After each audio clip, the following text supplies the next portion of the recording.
पहले अलीगढ़, फिर झांसी, तमाम जगहों से होता हुआ आया हूँ और वन नेशन वन इलेक्शन के संदर्भ में जो मेरठ जिले के प्रबुद्ध लोगों ने एक बड़ी गोष्ठी रखी थी, उसमें मुझे बोलना था।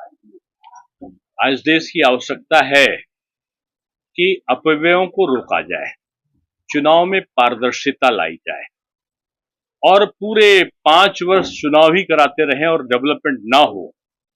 ये जो एक बहुत बड़ी विडंबना है, इससे हम निजात पाए, छुट्टी पाए।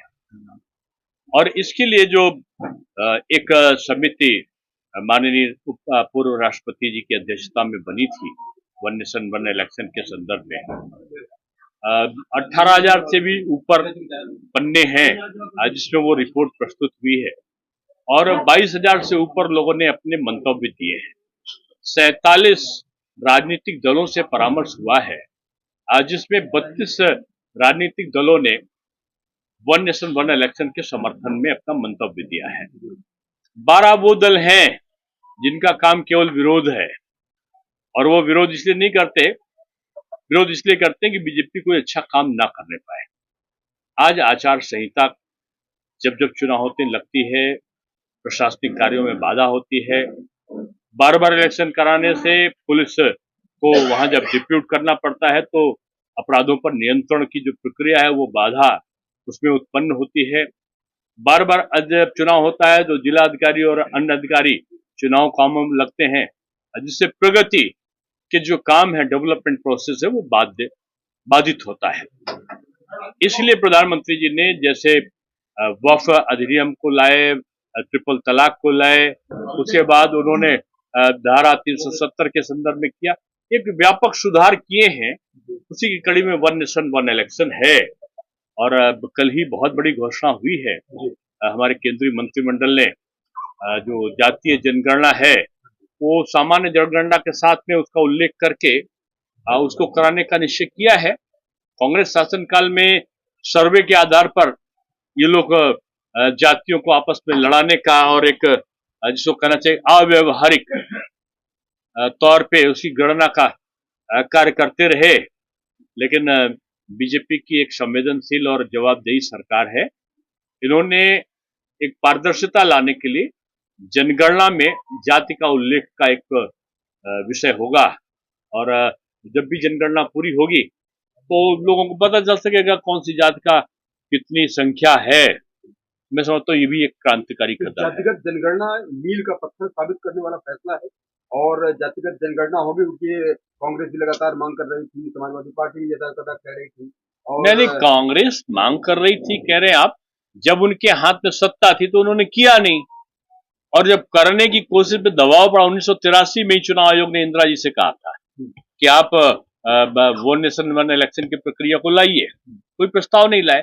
मनमोहन जी के समय सर्वे की बात आई थी, जातीय सर्वे की, तो ये सर्वे कोई आधार नहीं हुआ करता है।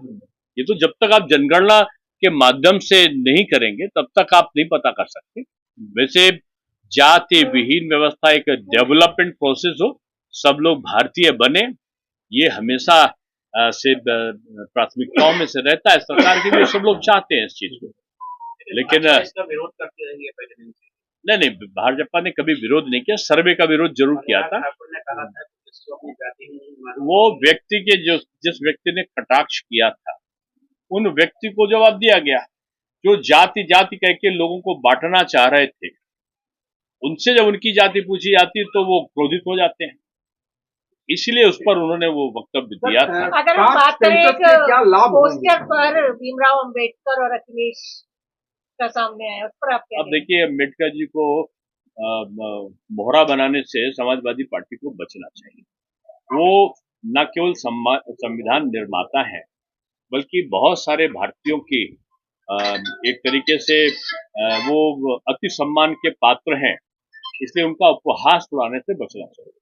समाजवादी पार्टी के नेता इस बात को कह रहे हैं कि पोस्टर जिसने बनाया, जिसने एडिट किया, गलत किया, उसके खिलाफ आप एक्शन लें, लेकिन ना तो अखिलेश यादव ने अपने ट्विटर हैंडल से इसको ट्वीट किया, ना समाजवादी पार्टी ने। वो तो एक तरीके से बीजेपी पर सवाल खड़ा कर रहे हैं, सरकार आपकी, आप इसकी जांच करा लीजिए। उनका मना किया है, उनका कार्यकर्ता है, अधिकृत कार्यकर्ता है, पार्टी का पदाधिकारी है, अगर उनको उससे आपत्ति थी तो उसको पार्टी से निकाल देते, एक ट्वीट कर देते कि मुझे इससे मतलब नहीं है। जब मतलब है तभी तो आप ऐसा बोल रहे हो। मैं समझता हूं कि लोग का झूठ भी पता चल रहा है। अब तो लोग भारत के लिए नहीं पाकिस्तान के लिए बोल रहे हैं। कुछ तो ऐसे नेता हमारे हैं जो पाकिस्तान के हीरो हैं। आदरणीय राहुल जी का और आदरणीय अखिलेश जी का इस समय सबसे ज्यादा मीडिया में कहीं चल रहा है, इंडिया में तो चल नहीं रहा है।